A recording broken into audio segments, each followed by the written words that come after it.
नमस्कार दोस्तों। रीजनली एक प्रोमिनेंट न्यूज़पेपर का इन्वेस्टिगेशन रिपोर्ट से यह पता चला है 2014 से अब तक enforcement directorate and central bureau of investigation ने जितने केसेस पॉलिटिशियंस के अगेंस्ट रजिस्टर किए हैं उसमें 4 गुना जंप हुआ है। उसमें से 95% केसेस ऑपोजिशन पॉलिटिशियंस के अगेंस्ट थे।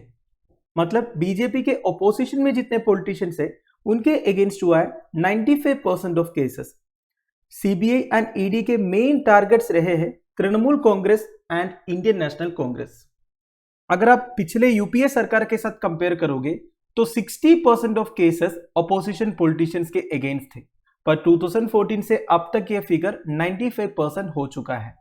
अगर आप कंपैरेटिवली देखोगे यूपीए सरकार के अंडर एनफोर्समेंट डायरेक्टरेट 26 पॉलिटिशियंस के अगेंस्ट केस चार्ज किए थे, उसमें से 14 ऑपोजिशन से बिलोंग करते थे और 12 कांग्रेस से और कांग्रेस के अलाइज से। अभी अगर आप देखोगे एनफोर्समेंट डायरेक्टरेट 121 पॉलिटिशियंस के अगेंस्ट केस चार्ज किया है, उसमें से केवल 6 बीजेपी और इट्स अलाइज से बिलोंग करते हैं। अब ऐसा नहीं है कि सीबीआई और ईडी जितने केसेस रजिस्टर करते हैं वो सारे फेक केसेस हैं। Majority of cases genuine cases होते हैं। जितने करप्टेड पॉलिटिशियंस है उनके अगेंस्ट एक्शन लेना भी जरूरी है, but at the same time ruling party के जो अलाइड पॉलिटिशियंस वगैरह है जो करप्टेड है उनके अगेंस्ट भी तो एक्शन होना चाहिए ना।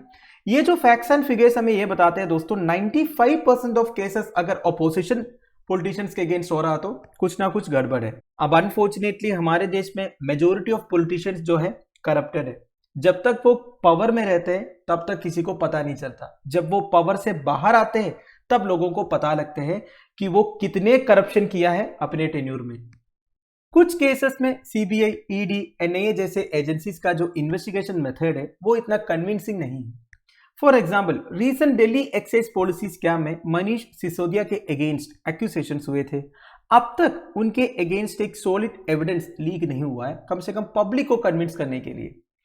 और बहुत सारे केसेस ऐसे भी हैं जिनमें लोगों को अलग अलग ऑफेंसेस चार्ज करके जेल में बंद करके रखा हुआ है। इन्वेस्टिगेशन चल रहा है, वो अंडर ट्रायल है, उन्हें जेल में ही रहना है। जब तक ये एजेंसीज अपना चार्जशीट फाइल नहीं करेंगे तब तक कोर्ट पनिशमेंट भी नहीं सुनाएंगे। ठीक है, तो ऐसे भी केसेस बहुत सारे हैं। एक एग्जाम्पल है भीमा कोरेगांव केस। भीमा कोरेगांव केस में 16 लोगों को अरेस्ट किया था। पिछले 4 साल से वो सारे जेल में बंद है। अभी तक एनआईए चार्जशीट फाइल नहीं किया है। और ये 16 में से एक आदमी का डेथ भी हुआ था। आपको पता होगा, स्टैन स्वामी करके एक इंडिविजुअल का डेथ भी हो गया था जेल में ही। पर देखिए दोस्तों, at the same time CBI, ED जैसे एजेंसीज को हम कंप्लीटली क्रिटिसाइज भी नहीं कर सकते, क्योंकि वो भी कई सारे चैलेंजेस फेस करते हैं। Recently Supreme Court of India CBI को क्रिटिसाइज किया था by calling it a caged parrot speaking in its master's voice due to excessive political interference in its functioning. मतलब देखिए, एक केज में बांधा हुआ पैरट से कंपेयर किया जा रहा है। बेसिकली इतना ज्यादा पॉलिटिकल इंटरफेरेंस है जिसकी वजह से सीबीआई अपने हिसाब से कुछ कर ही नहीं पा रहा है। जो उनका मास्टर बोलते हैं वही करना पड़ता है। It has been accused of enormous delays in concluding investigations. देखिए, सीबीआई एक केस को कंक्लूड करने में बहुत ज्यादा टाइम लगा देते हैं। एक अच्छा एग्जाम्पल है दोस्तों, जैन हवाला डायरीज केस हुआ था 1990s में। यह केस कॉमनली हवाला केस करके जाना जाता है। हुआ यह था 1990s में हमारे कुछ सीनियर पॉलिटिशियंस ब्लैक मनी हवाला ऑपरेटर्स के थ्रू बाहर भेजे थे, और ये हवाला ऑपरेटर्स के नाम थे जैन ब्रदर्स। ठीक है, $18 मिलियन इक्विवेलेंट मनी था दोस्तों। तो बाद में ये पकड़े गए, पर इस पर्टिकुलर केस में कुछ हाई डिग्निटरीज इन्वॉल्व होने की वजह से सीबीआई टाइम पर इन्वेस्टिगेशन कंक्लूड नहीं कर पाया था। यही तो प्रॉब्लम है ना दोस्तों। अब सीबीआई को अपना काम करने नहीं देता है, पॉलिटिकल इंटरफेरेंस बहुत होता है। और देखिए, सीबीआई का जो रिक्रूटिंग पॉलिसी है उसको भी हमेशा क्रिटिसाइज किया जाता है। ऐसा बोला जाता है कि गवर्नमेंट ऐसे ऑफिसर्स को सीबीआई में अपॉइंट करते हैं जो उनको फेवर करते हैं। और देखिए, सीबीआई का जो पावर्स एंड जुरिस्डिक्शन है, they are subject to the consent of state government, thus limiting the extent of investigation by CBI. इसका मतलब क्या है? देखिए, 2 तरह का कंसेंट होता है। एक होता है स्पेसिफिक कंसेंट और एक होता है जनरल कंसेंट। अगर सीबीआई को एक पर्टिकुलर केस कोई भी एक स्टेट में जाके इन्वेस्टिगेट करना है तो उस स्टेट गवर्नमेंट का परमिशन लेना जरूरी है। इसे बोलते हैं स्पेसिफिक कंसेंट। अब जनरल कंसेंट क्या होता है दोस्तों?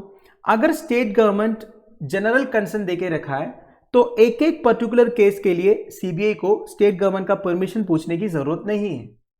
अब आप सोचिए, जितने भी ऑपोजिशन रूल्ड स्टेट गवर्नमेंट्स होगा, उन्होंने तो जनरल कंसर्न विड्रॉ करके रखा होगा ना, तो एक एक केस इन्वेस्टिगेट करने के लिए सीबीआई को क्या करना पड़ेगा, उस पर्टिकुलर स्टेट गवर्नमेंट का परमिशन मांगना पड़ेगा।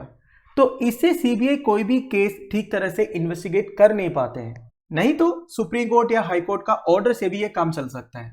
मतलब अगर कोई पर्टिकुलर केस में सुप्रीम कोर्ट ने ये ऑर्डर किया कि सीबीआई इन्वेस्टिगेशन होना चाहिए, तब ये कंसर्न से फर्क नहीं पड़ता है, ठीक है। और देखिए दोस्तों, central government employees of the level of joint secretary and above के अगेंस्ट कोई इंक्वायरी या इन्वेस्टिगेशन कंडक्ट करना है तो सेंट्रल गवर्नमेंट का प्रियर अप्रूवल लेना जरूरी है।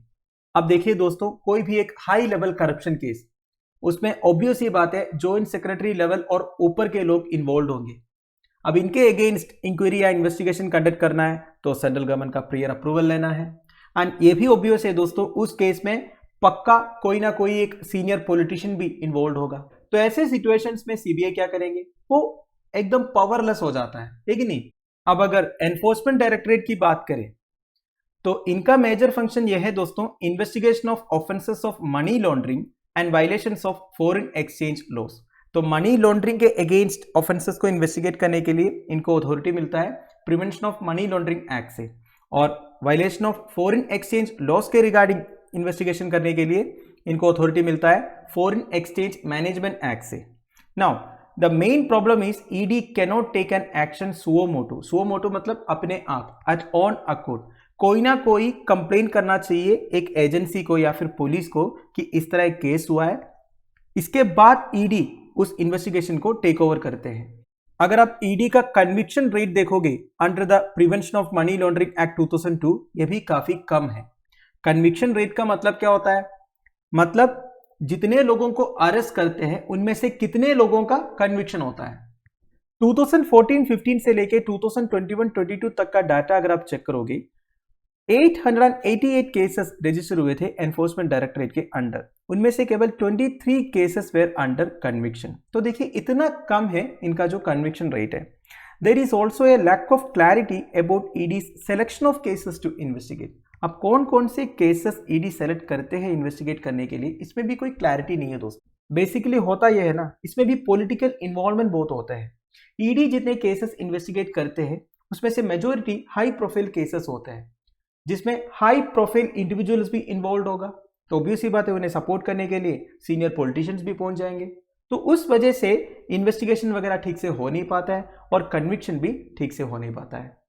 तो दोस्तों दैट्स इट। फाइनली और एक इंपॉर्टेंट पॉइंट बताना पड़ेगा दोस्तों, इधर लिखा है 95% आर फ्रॉम अपोजिशन। अब इसका कारण भी है दोस्तों, अपोजिशन पार्टी के जो मेंबर्स है वो ज्यादा करप्शन करने का चांसेस भी है, क्योंकि उनको फंड्स मिलना मुश्किल हो जाता है। देखिए रूलिंग पार्टी के जो पॉलिटिशियंस है उन्हें तो इजीली फंड्स मिल जाता है बड़े बड़े कॉर्पोरेट से, क्योंकि वो तो रूलिंग पार्टी है ना। तो कॉर्पोरेट्स अपने फेवर में पॉलिसीज एंड डिसीजंस लेके आने के लिए इन पॉलिटिशियंस को ब्राइब करते हैं।